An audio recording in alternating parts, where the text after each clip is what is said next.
And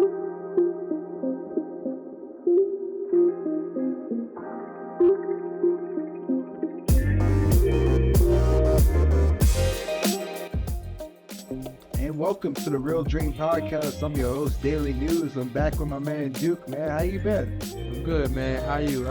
I'm good. Oh, you already know how I've been, because we was in Vegas together. We was in Vegas. Man, it was a good time. It was a refresher. And get away for a minute, reset the clock. You know what I mean? Get our juices going, spend time with the ladies, and now we're back. And I gotta be honest, it was cold coming back. I didn't want the rain. Back to the real world. Yeah. So yeah, like, back on the podcast, man. Missed you guys, and we're glad to be back and back recording. And so let's let's get back to our first topic. And our first topic of the day, man, we're gonna react to a interview that All the Smoke podcast had with DL Hughley. And so we'll play the clip and let's go ahead and react. Black men are judged by the exception, not the rule. Mm-hmm. The people that made it as opposed to the people that didn't. Most people are going to succumb to the streets. Most people in that environment. But then you hold, the predicate is, well, he did it, why can't you? Right. A rose can go through concrete, that doesn't mean it's fertile now. Right. Most of us made it out and lucky. And what is it? Why are we here? Because we had a skill set. Mm-hmm. We had a blessing, an extra something that they didn't have. It wasn't, they could have been just as tall and athletic as you, or just as, tenacious as you, or just as funny as me. Right. We had something they didn't.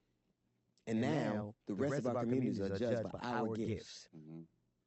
And that to me is a standard that is so hypocritical. I think every person has the right to live a good life as an average human being. Mm-hmm. But we can only live a good life when we're exceptional.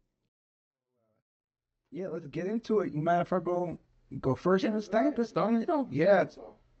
I think the reason that hit hard for me was because of the fact that we did come from situations where we know people that didn't make it, not because of luck or opportunity or things like that. And I think it does do a disservice to us as a community when we look at like, oh, well, if someone can do it, why can't everyone else? Instead of looking at the situation that we put everyone else in. You know what I mean? We didn't grow up with, at least speak on me, like I didn't grow up with family members that knew about 401ks or life insurance or generational wealth. And so there was no like, oh yeah, you go to college and we'll help pay for it and we'll get you going. You know what I mean? And it's funny because like now we're creating that same environment for our children.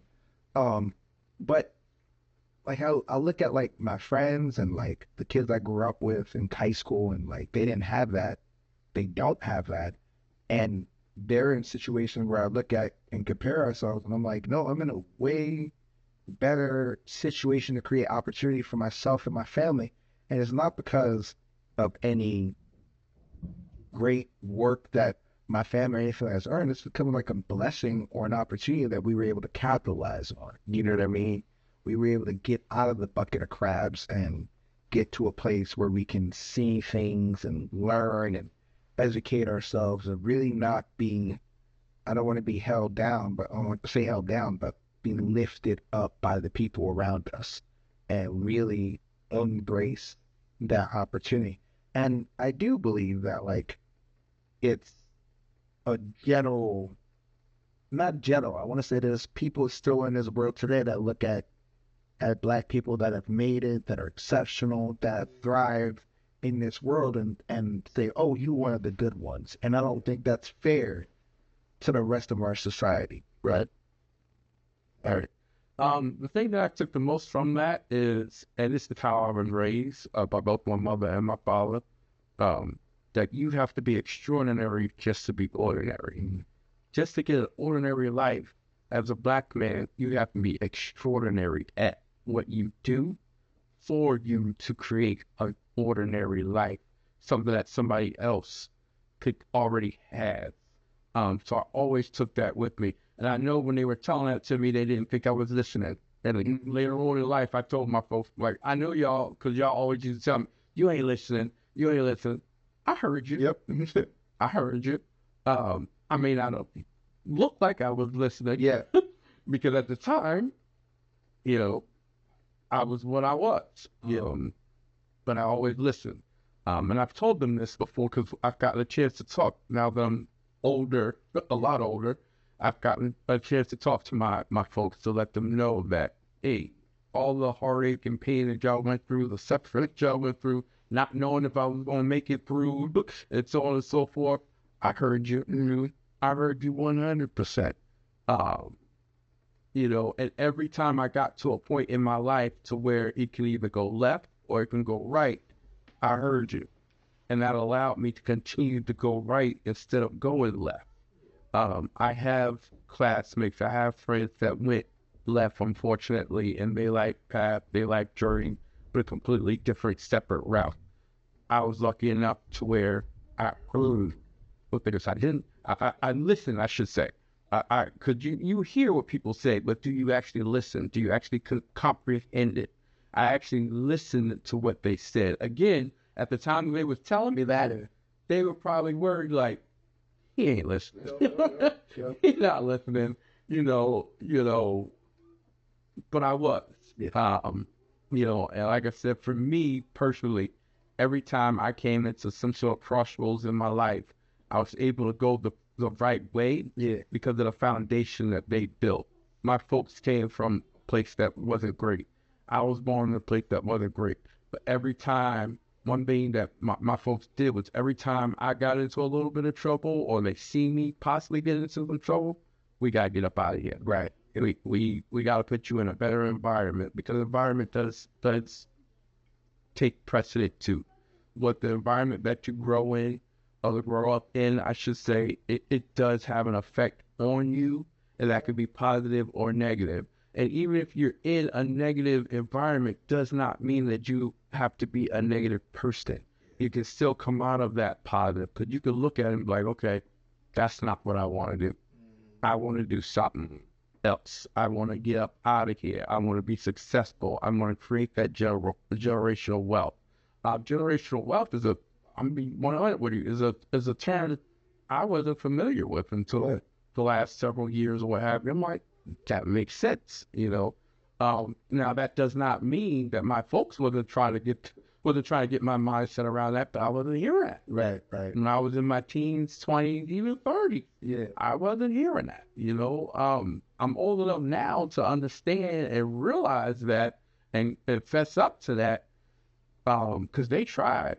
I was a knucklehead. I was a straight up knucklehead. I was one of the people that I thought I was always the smartest person in the room. I thought, can't nobody tell me nothing, like that Kanye joint. Yep. Can't tell me nothing. That was me. Like, if you listen to the words of that song, that was me. It was like, you can't tell me nothing. I already knew. I ain't know shit. Yeah. When I think about it now, I ain't know shit, but I thought I did. I thought I knew everything. I thought I had the keys to the castle. I thought I knew the passwords to every to every code. I thought I knew all of that. I ain't know shit. Yeah. I didn't know nothing. And I had a hard time because of it, but it allowed me to grow because I had the foundation. Now, I didn't accept the foundation when I was younger. Yeah. But as those hard times came, because that those bricks was already built, those bricks was already down there, that mortar was already down there, I was like, okay, this ain't what I want to do. This ain't the life that I want to live. How do I change that? And then that's when I thought back to those times where, my parents were pleading with me, you got to get it together. Yeah. You got to get this together. This world is, this world is not nice to people your color. Right. This world is real. For you to even get, like I said, you have to be extraordinary just to be ordinary. Like, that's just what you learn. That's just how, Pop set me down and talked to me. Even Mom told me, all of that. I just had to, but I was the type too that had to learn on my own. Like you can tell me what you want to tell me, but I got to learn on my own. And so I 100%. You again, you have to be extraordinary just to be ordinary. No, absolutely. Man, when I was younger, my dad was not. My dad did his best, and I remember when I was younger, he split up with my birth mother, and I remember, I don't know if you know this, I'm writing a book. Yeah. Yes, I've heard. It's for y'all who don't know, but Daily News is writing a book. Now, Duke has been told about this book for damn near ever now, but I'm writing the book now. And in the book, you don't even got a title for it. That's how I knew the book is. I speak about a situation where I was at my grandmother's house, my maternal grandmother's. No one got unalive, but there were like 2 people sent to the hospital. And the police questioned everyone at the house. When we went back in the house, someone knocks on the door, and it's my dad. And he's like, we're leaving. And that was the last night I've ever spent at my grandmother's house. He apologized for putting me in that situation, but then when we got home, he stopped the car. He was like, hold on, I want to let you know. He said this phrase. He said, you're behind the 8 ball. You were born as a black man behind the 8 ball. And you and me both got to work to get you in the place you need to be. I had to have been 7 years old. I ain't no pool. I ain't know what behind the 8 ball meant. And he said this to me throughout my entire childhood. Absolutely. And for those of you who don't know, when you are playing pool and the goal of pool is to hit the balls that you are designated, whether it be striped or solids. Being behind the 8 ball means that you did not set up your next shot. You're not supposed to hit the 8 ball.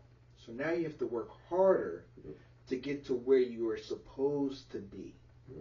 You have to hit an angle shot around the 8 ball because you can't hit it because then you lose your turn.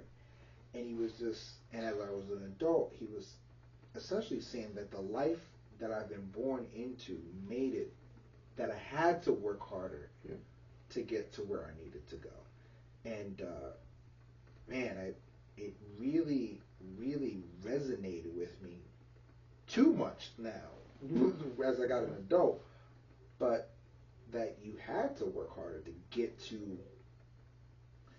that point where you can set up your next shot, you can set up your next step and your phases in life and things like that.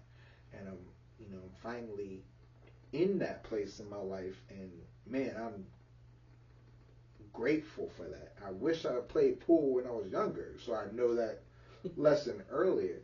But just being in that situation really amplifies what he says, that like that situation is not the ideal situation for growth. Like he said, just because a rose grows through cement doesn't mean it's fertile ground. And now that we have children that are older, wiser than our parents are, we're like, I need to make this ground fertile, have nutrients in it, so that way these kids can grow up into a situation to where they can be prosperous without all of the heartache and the struggles that we had to go through, hopefully. You know what I mean? Yeah, absolutely. Yeah. Absolutely. Good talk. All right, we're going to take a quick commercial break, and we'll be right back. And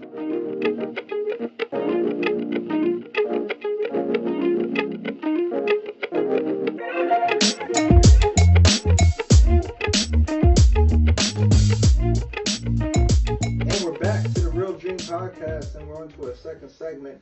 And I just want to kind of piggyback on what we were just at, and we were talking about the idea of like just making it out of where we were at, getting to where we are, and things like that. And I've known you damn near half my life almost now, and we have both dealt with our fair share of hiccups. I'm gonna call it hiccups.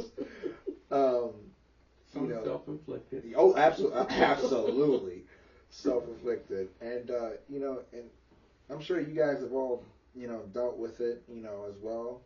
And I think at a certain point, we all get to a point where it's like, all right, cool, I have to move, but it's silence. You know what I mean? There's nothing behind me. There's no audience. Hey, you can do it. You know what I mean? And there's no applause. And so, my question to you, and maybe advice to the listeners: what was the driving force that made you like, hey, I got to keep going? And what would you recommend to the audience to look for in case they are in that kind of same spot? Well, for me, it was a fear of failing. Um, I think it was like, I gotta stay afloat. I gotta stay afloat. I got certain goals. I got things that I want to achieve in life. I may not be where I need to be right now, um, but I can't fail. One of the best things that ever happened to me was actually coming out here, because it literally was on me. I was either going to sink or I was going to swim. I had no family, I had no friends, nothing like that. I was starting life completely over. Um, so my original motivation was, I can't fail. Yeah. I can't let my pops down. I can't let my moms down. I can't let my grandmother down, my nana down. Especially my grandma and my nana. I probably wasn't the best person to them at times, um, but they never wavered. They always believed in me. They always told me that I was going to be something.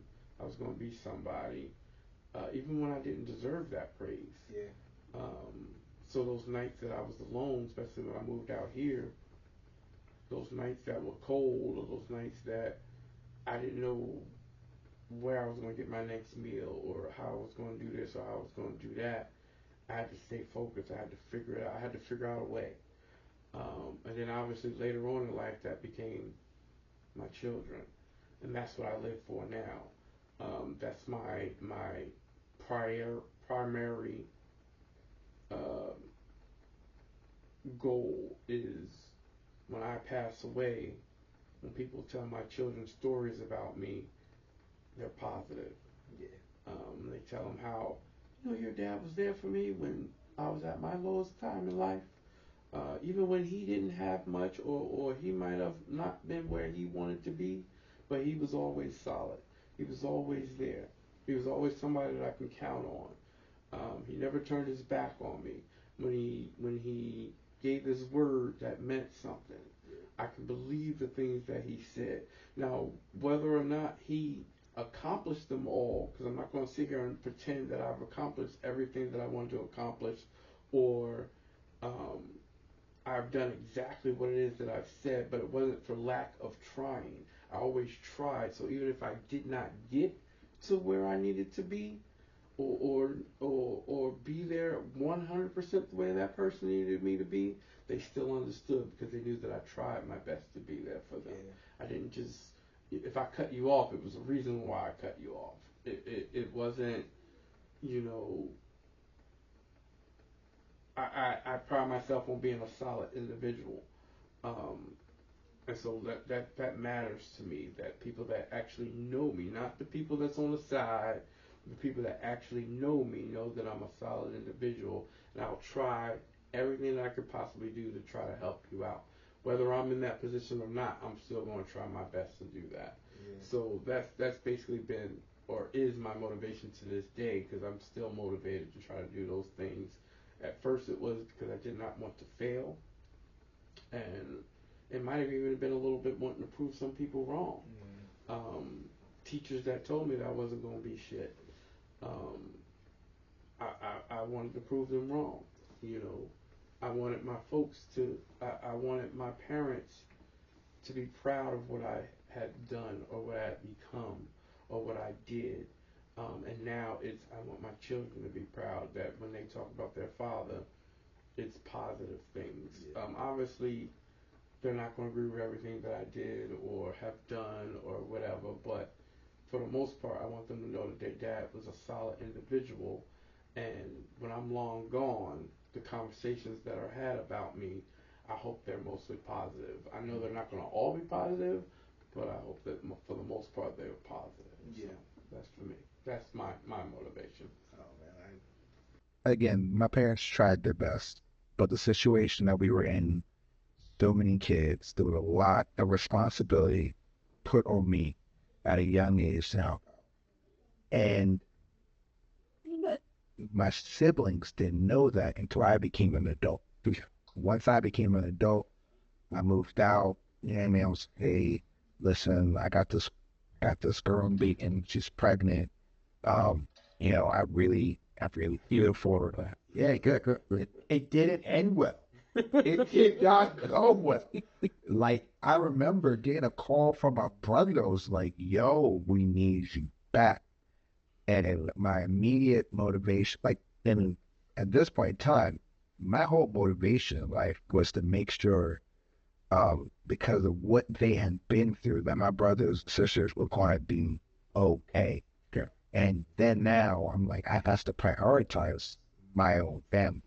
Like, and so I think the there was no, I don't think there was an audience of an adult outside of you, really. You know what I mean? At first, and the woman I was with, who became my wife and the mother of my child, and a few of her friends, like, but like, there was no like, hey, get out, go on your own, and make something of yourself. You know what I mean? It was more like, hey, we need help, we need help. This, then, third, and there was this undying urge, is what mailman used to call it, to help those who are in need, that you relate to. Mm-hmm. And it was really a tough. It was really tough. But like, then once you get out, once you experience life, once you have a family, it really became important to me to be successful. That way they know they could. Yeah. You know what I mean? And uh to be aware of life, to be stable in the situation. And I think both of my brothers at one point in time lived with me, and it was under circumstances. It was like, we are breaking this habit while together. Then we're getting somewhere and goals in life. And I remember when my wife passed away, and I remember the and even my dad got sick. He got sick in the hospital. Mm-hmm. Yeah, and I remember the first thing, both situations, the first thing I was focused on, I was like, have anyone checked on my brothers? Has anyone checked on my sisters? Are they okay? Check on them. And so everyone did. They were good. And I didn't talk to them because, you got handle business. Yeah.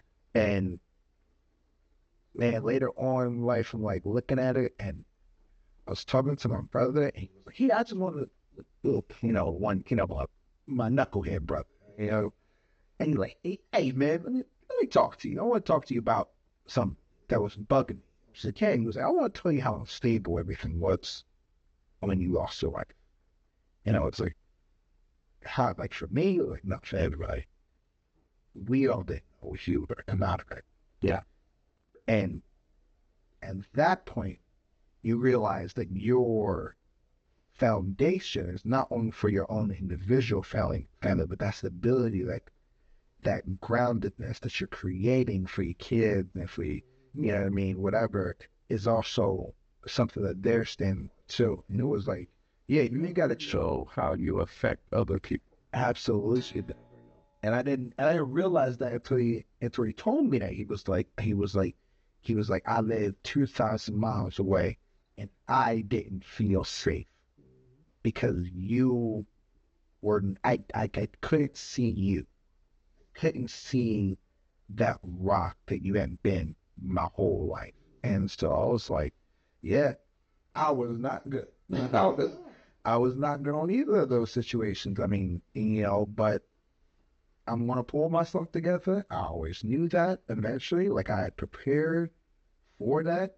And there was luckily you and my pop and good people around me that was like, listen, we understand you down, but we're not gonna let you fall. And and I got back up and I remade a life, and it was, and I think the best advice I can give anyone who is going through a situation where it's like, I don't hear any applause, I don't hear any, you're gonna make it, you're gonna do it, you're gonna get through this. I'm not asking my brother or my best friend or, you know what I mean, my aunt to cheer me on. Yeah. But they do need that. Yeah. And it's those people who you're like, I don't hear all the time, that are really looking at you and like are saying to themselves, you can do it. I know you. I need that. I want that from you. I want that success. That are cheering you on in silence. And sometimes you gotta check in on those people and be like, hey, how do you feel about the stuff I'm going through and my life and all the things associated with it? A lot of times I don't talk to my brother about any, I don't talk to him about anything about what he is not supposed to be doing when it comes to, when it comes to socializing. I love him to death. That's our relationship. Like our relationship is literally, hey, how you doing? I'm like, I'm good. He's like, am I on speaker? See, that's the that's the conversations that we have. And so, man, I truly am thankful that he broke that down for me, because it's like that's the people you need to check in with and be like, yo, yeah. I just need to know where you stand as far as, you know, our relationship and things like that, and ask questions or reach out to the people that may need it. You know what I mean? Yeah. Or just say, like, hell, I got 3 of them now, 3 of these little motherfuckers, and I called my pop the other day after dealing with, you know what I mean, what we were talking about. I was like, yo, listen, I got 6 siblings. How did you do this? like realistically speaking, this don't make sense. I get it. Like after the 3rd one, I'd be like, look, man, number 4, I don't know what to tell you. I ain't got no energy for this. I'm done. So I just thanked them. I was like, yeah, I really appreciate that patience you may have, as long as you did have it, for what we were going through and everything like that. Yeah. And so, as you get older, it allows you to not just understand but appreciate what. And I don't want to just say parents, but anybody that contributed to you becoming an functioning adult. Oh, God. You yes. understand yes. and you appreciate, because we're not all lovable all the time. Mm-hmm. So those people that stuck with you and still loved you when you wasn't lovable, you appreciate that. Yeah, absolutely. Like you said, when you get them little motherfuckers, them little versions of you, yes, and you looking at them and like, what did you just say? Mm-hmm. Why did you think that was a good idea? Yeah. And then you have to think back like, God damn, I see what my folks went through. Or I see what whoever, like I said, grandma or whoever, it could have been dude on the block that saw something in you, was like, I'm going to keep you straight, yo. You're going to stay out of all of this. Like, you appreciate it so much more because you're like, damn, was I like that? Yep.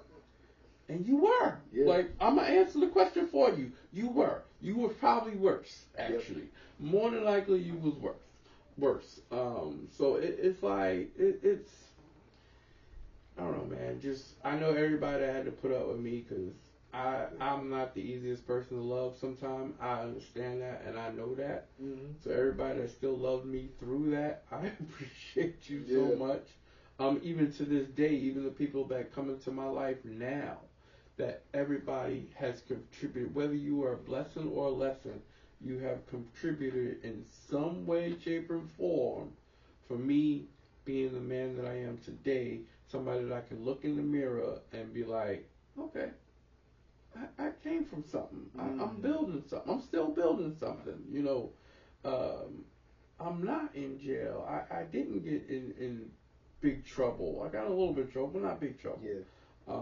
You know, I got a pretty good life. Like I can take a step back now as I'm getting older in life and be like, damn, I got a pretty good life right now. You know, I got a wonderful lady. I got my kids are all excelling in life right now. They're doing really good in school. Like, what else can I ask for? I have a job that allows me to provide for things. I'm doing a podcast with my best friend. It's like, how did I even get this? Sometimes I wake up and like, how did I even get here? Yeah. And then you think about it, you're like, damn, bro, all those trials and tribulations that I went through, they do form you. They do allow you to grow. Every time that I felt uncomfortable, I grew.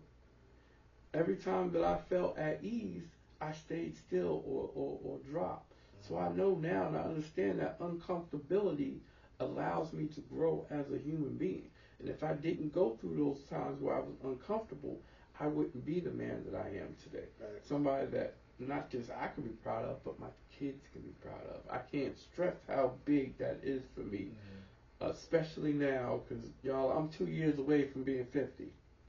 When I was 20 something years old, there were times in my life I didn't think I was going to make it to be 30, 40, and now pushing on 50. So I can't, I'm at a time in my life, and maybe I'm still a little too young to do that, but I'm reflecting. I reflect almost every day.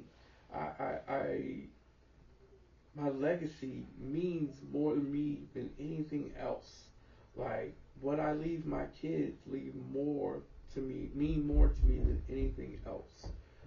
And not just financially, because I do want to leave them something that you know, is going to allow them to live a certain lifestyle, a better lifestyle than I live. But again, it's like I said, those conversations are going to be had after I go. I want to be somebody that my kids are going to be like, my dad always had my back. Yeah. My dad was always there when he could be, and even if he wasn't there physically, he was there mentally. You know, same thing like I said earlier. When I came to a crossroads in my life where I can go left or I can go right, hopefully my kids hear me in their ear like I heard my folks in my ear, like I heard my OGs in my ear. All of that, you know, the people that I've come across, that anybody that has given me a kind word, anybody that saw something in me that I didn't see at times. Yeah. When I was believing some of the things that I had heard from some teachers and stuff, that I wasn't gonna be shit, I ain't never gonna be shit, so on and so forth. When I wasn't as confident as an individual as I may have needed to be, you know, because there's a lot of shit, and everybody has their story. Everybody has went through shit. Nobody has had, you know, a easy life, so to speak. Everybody has faced some sort of adversity that you've had to get through, or you came to that crossroads, and where you're going to go left or where you're going to go right. So it is, like I said, at this point in time in my life, I'm all about reflecting and just appreciative. If I've never told anybody who, again, if you are a lesson or a blessing, everybody contributed to me being the person that I am today. So I appreciate you regardless, you know. So I was telling my lady the other day, we were talking about her kid and her oldest daughter, our middle, and about how she sees me and stuff like that. We had a conversation. We had a really long conversation about some stuff that she's been through and just viewing me as a comfort. yeah. And she goes, after the conversation, my lady comes up to me. She goes, "What in the world caused you to get to this point, to be able to talk to her like that and to be so understanding and calm. And I was like, when I was a kid, my dad remarried a white woman in Philly, unheard of at the time. It was like in 2000s, in the 90s, not very many of them. Yeah. And but while he was in the midst of getting his life together, I lived with my grandmother, and so I was with my aunt. She was like taking care of someone. She ran into a friend, and she was like, "Who this?" She was like, "Oh, this so and so's son." "Oh, your brother? How you doing, baby?" What I mean, one of them women, right? Mm-hmm. And she goes, I go, "I'm doing good. I'm doing good." She's like, "Oh, yeah. Oh, you doing good?" "Yeah, my family live around the corner." "Oh, he got married?" I guess no one thought my pop would get, no one thought my pop would settle down. And I was like, "Yeah." She's like, "Oh, I ain't know. Where your mom at?" And I did not know how to answer that question. Because I was like, I don't have a relationship with my mother. Yeah. At that time. I was like, so I told her, I was like, "Well, I don't really talk to my mother, but, I have a stepmom, and she's cool, but my grandmother, and I was trying to break it down to this lady, right? And she said, "What? Shut the hell up. Listen to what I say. Your mother is who tucks you in at night. Don't let nobody tell you different." Absolutely. And I was like, "Oh, my mother." And it was like quick, and it was like my stepmom. I was like, "That's it," And I remember I was like, "That's my mom." And to this day, I still call her mom. And that, like, you can't tell me that German Cherokee woman is not my mom. And I'm telling my lady this. I'm like, I ain't worried about her calling me dad. I ain't worried about that. But I'm gonna be a father to me. Yeah. You know what I mean? And it goes to, like you were saying, like these people that do little things in your life that don't, what they do may not mean anything in the grand scheme of things as far as in that moment, but it impacts you, and they do deserve their flowers. They do, all of them, every single person that's in our lives and that left our lives, and yeah. Even the ones that left, at some point, they were a blessing. Now, they could have turned into a lesson later, but at some point, they were a blessing. At some point, they contributed to your growth. And that's how I look at it. Everybody contributes to my growth at some point in time. Yeah, and that's the purpose. That's the purpose of life well, not the purpose, but like that's part of life is to grow. Yeah. All right, man. We're going to take another quick commercial break, and we'll be back.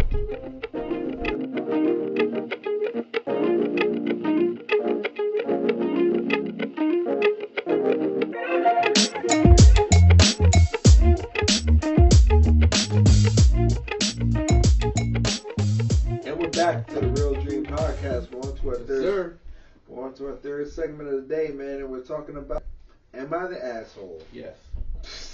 He hit a prop yet. Oh. I'm the asshole. I thought it was a question. Oh. Am I the asshole? Yes. For refusing, right? Oh. For refusing to babysit my sister's miracle baby after what she did to my dog. Miracle baby, okay. So my sister, 32-year-old female, had a baby last year after years of struggling with infertility.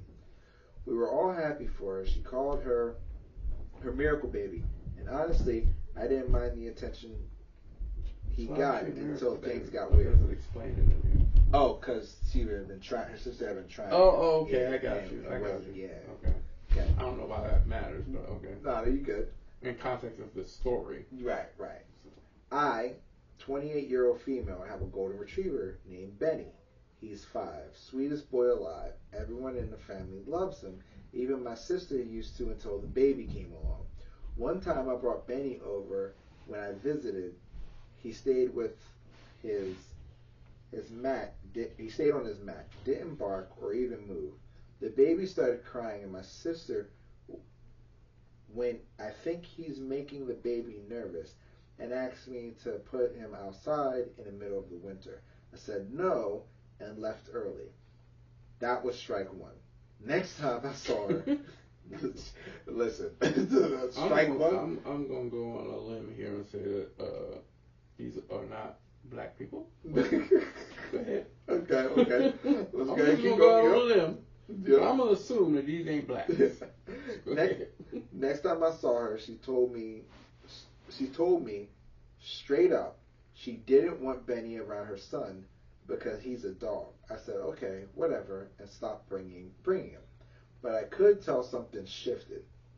Then one day, I went out of town for the weekend, and she begged me to let her stay at my place because hers was getting fumigated. I agreed, thinking it was chill. I come home Sunday night, and Benny is hiding under the bed, trembling, looking all scared. I find out she locked him in the laundry room for 2 days straight because he was staring too much, and that made the baby fussy. No food, no water bowl, just locked him in there. I lost it. I told her she was never setting foot in my house again, and that she was lucky I didn't call animal services. Fast forward a month, she's going back to work, and suddenly I'm her first choice for free child care. Wants me to watch her baby 2 days a week. I said no. She flipped and called me bitter and selfless and said I clearly don't understand what it means to love family unconditionally. My mom got involved and said I'm being cruel when I could have been helpful. But this isn't about a dog. It's about how she treated something I love without remorse, and now expects me to drop everything and help her like nothing happened. Am I the asshole for saying no to babysitting my nephew because of what she did to my dog?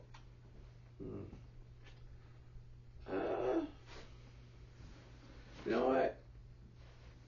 I'm gonna go ahead and say no. She's not an asshole. Now the reason why is because exactly what that last little paragraph said. That is something that dog is something that she cares about, that she loves, and